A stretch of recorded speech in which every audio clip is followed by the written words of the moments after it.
உங்களுடைய அகம் ஸ்வபாவம் பரமசிவம்.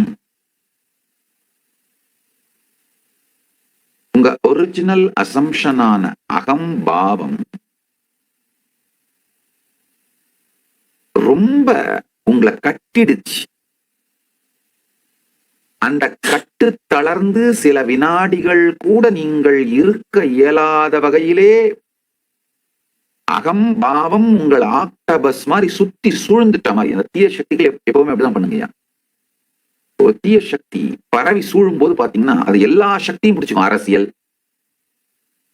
என்ன சொல்றது, legislature, media, executive, judiciary, social narratives, இது அத்தனையும் அந்த ஆக்டபஸ் மாதிரி ஆக்குபை பண்ணி அந்த தீய சக்தி.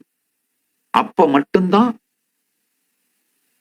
நீங்கள் தெய்வ சக்தியின் அருளாலே விழித்துக் கொள்ளாமல் வைத்திருக்க முடியும்.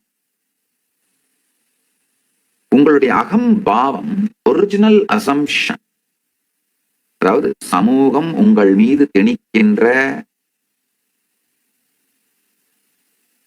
லார்ஜ் குவான்டிட்டியான அவங்க எல்லாருடைய அசம்ஷன்ஸ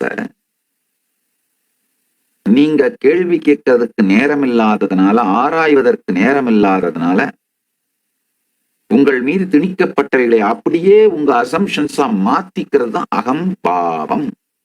உங்களுடைய ஒரிஜினல் அசம்ஷன்ஸ் தான் மாறிடுது.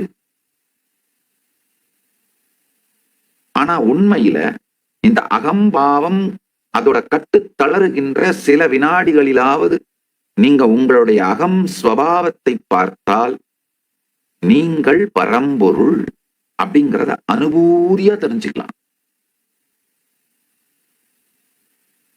ஒண்ணுமே வேண்டாம். நான் உங்களுடைய நாள் முழுவதிலும் ஒரு வினாடியை கூட நான் கேட்கல. உட்கார்ந்து 1/2 மணி நேரம் தியானம் பண்ணுங்க, 20 நிமிஷம் பிராணாயாமம் பண்ணுங்க, 1 மணி நேரம் சூரிய நமஸ்காரம் பண்ணுங்க, நான் எதையுமே கேட்கல. என்ன வேணா பண்ணிக்கோங்க. டே டைம்ல ராத்திரி தூங்கும் பொழுது தயவு செஞ்சு மது அருந்தி விட்டு உறங்காமல்,